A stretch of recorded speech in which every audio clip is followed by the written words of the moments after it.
Hi students! Welcome to our introductory lesson on William Blake's poem, London. In this lesson, we will begin by summarising the poem's content and how it captures the grim and oppressive atmosphere of the city during the late 18th century.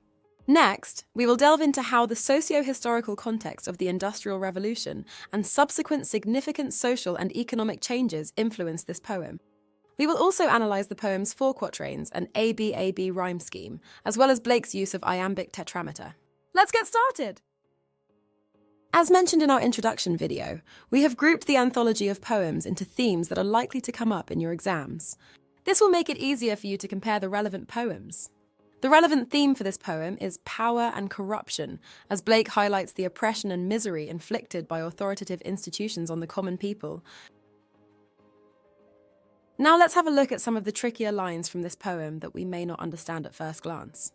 In the line, "In every ban, the mind-fogged manacles I hear," Blake tells us that every restriction and prohibition imposed upon this society imposes not only physical confinements, but mental confinements as they restrict people's thoughts, actions, and freedom. The term blackening when referring to the church suggests pollution or moral corruption. Thus, Blake implies that the church, an institution traditionally associated with purity and moral guidance, is becoming tainted. Additionally, it refers to the literal soot and grime from the Industrial Revolution, which darkened the buildings of London, including churches. This use of words serves as a metaphor for the moral decay of society. Next, let's look at the hapless soldier's sigh. The word hapless means unfortunate and pitiable, whilst sigh signifies a sense of despair, exhaustion, or resignation.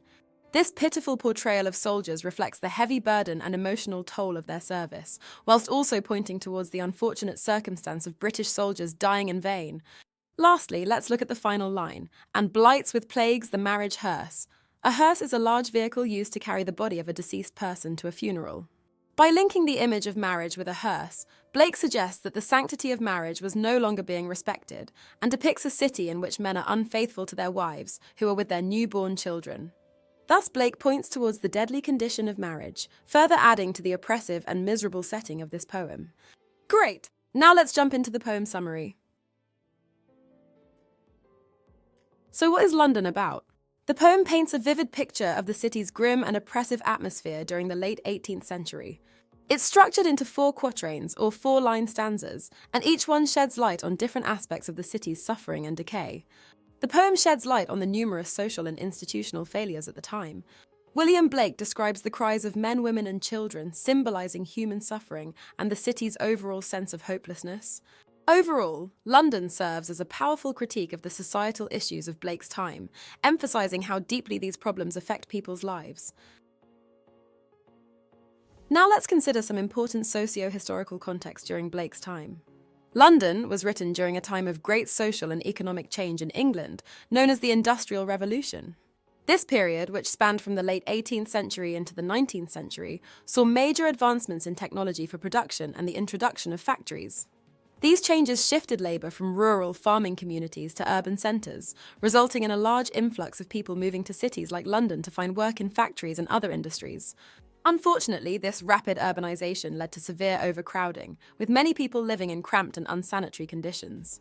Overcrowded slums became common, and poor sanitation led to widespread disease and high mortality rates. Blake's vivid and grim portrayal of the city in his poem reflects these harsh realities, capturing the struggles and suffering of the urban poor. Through London, Blake offers a critique of the industrial era, highlighting the social injustices and the impact of economic progress on the lives of ordinary people. Now let's take a look at some analysis for this poem. The poem London is composed of 4 quatrains, also known as 4-line stanzas. Each quatrain follows a regular ABAB rhyme scheme, which provides a rhythmic and structured flow to the poem. This formal regularity is notable because it contrasts with the chaotic and oppressive content of the poem. The quatrains and consistent rhyme scheme create a sense of order and control, which is opposite to the sprawling scenes of misery which Blake is writing about. Despite the poem's orderly form, the content is filled with images of suffering, corruption, and despair, like the cries of the children, the blood on palace walls, and the prostitute's curse, all depicting a city in turmoil.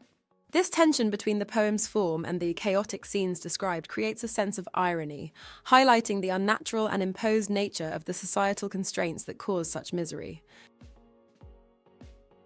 Additionally, the poem's form of 4 quatrains effectively breaks down the overall depiction of London into digestible, focused images. Each quatrain presents a distinct aspect of urban suffering. In the first quatrain, we see the pervasive sense of despair and oppression, which is evident in the faces and cries of the people walking through the streets of London. The second quatrain sheds light on the cries of men and infants, which shows the oppressive restrictions of London and reveal the emotional constraints imposed by society.